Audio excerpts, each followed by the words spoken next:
আসসালামু আলাইকুম ওয়া ৰাহমাতুল্লাহি ওয়া বাৰাকাতুহু। আমাৰ অসমৰ যিটো সমস্যা ফিডৰ এই সমস্যাৰ কাৰণে এই বিটল পোকাটোৰ পৰা আনিছো। এইটো ইণ্ডোনেছিয়াৰ হয়, ইণ্ডোনেছিয়াৰ প্ৰজাতি এইটো।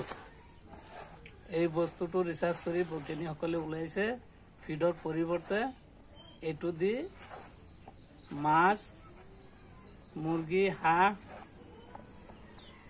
80% খাদ্য কমাব পৰা যায়।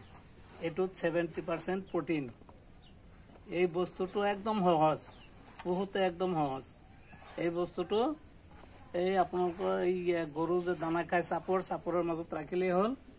আৰু অমিতা যিটো বস্তু চব্জি সস্তা সেইটো দিলেই হ'ল। এই একেবাৰে কম খায়। আৰু এইটো যেতিয়া এইটো 2 মাহৰ 2-2.5 মাহৰ বয়সৰ এইটো জুম কৰি 2 মাহ 2.5 মাহ হৈছে। এই এনেকুৱা সাইজৰ আপোনালোকে কাপত দিব। কাপত দিলে এইটো 1 টাইপ কাপ এই স্যার এই কাপটোত দিলে এই কাপৰ মাজত 15 দিন থাকাৰ পিছত আপোনাৰ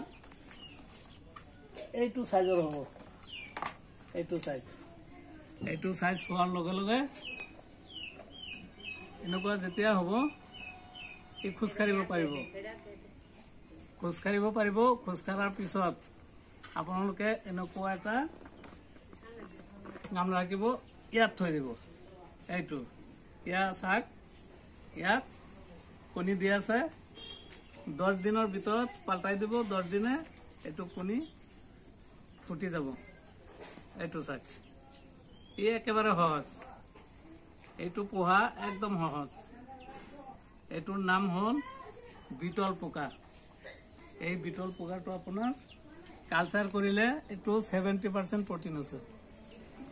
এই প্ৰটিনত যিটো প্ৰটিন এইটো আছে গ্ৰোথটো বেছি হ'ব। কুকুৰা চৰাই আপোনালোকৰ ডিম বেছি দিব, কণী বেছি দিব। আৰু মাছৰ যিবিলাক ফিচাৰী আছে তেওঁলোকৰ ফিচাৰীত যদি ইউজ কৰে 1 মাহত যিমান ডাঙৰ হয় তাতে 15 দিনে তাতকৈ বেছি হ'ব। এনেকুৱা প্ৰটিনযুক্ত। আপোনালোকে ইচ্ছা কৰিলে এইটো কালচাৰ কৰিব পাৰে আৰু ইউজ কৰিব পাৰে। এইটো যোগাযোগৰ ঠিকনা স্ক্ৰীনত দিয়া আছে, যোগাযোগ কৰিলে পাই যাব।